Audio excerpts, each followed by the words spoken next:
পুকুর পরিষ্কার করার নামে ড্রেন ভরাটের অভিযোগ। জানা গেছে রানীগঞ্জের 88 নম্বর ওয়ার্ডের একটি স্বাস্থ্য কেন্দ্রের কাছে একটি পুকুর রয়েছে।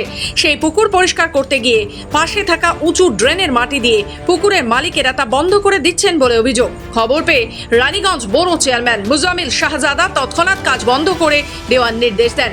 এরপর সংবাদ মাধ্যমের মুখোমুখি হয়ে তিনি জানান, কোনো মূল্যেই ড্রেন ভরাট করতে দেওয়া হবে না।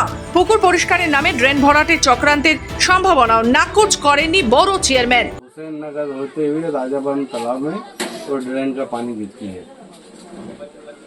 जब मुझे पता चला कि इस तरह का वो तालाब साफ कराने के बहाने ड्रेन को बंद किया जा रहा, तो हमारे म्यूनसिपल से स्टाफ को भेजे, जाके रुकवाया और ड्रेन पहले जिस कंडीशन में था, पानी जा रहा था नाली का, उसी तरह उसको साफ करने के लिए बोला। हो सकता है कि तालाब साफ कराने के बहाने वो क्लिक कर दे, तो ऐसा हम लोग होने नहीं। মুজামিল শাহজাদা জানান, এই ঘটনায় পুকুরের মালিককে বৃহস্পতিবার বড় অফিসে আসতে বলা হয়েছে।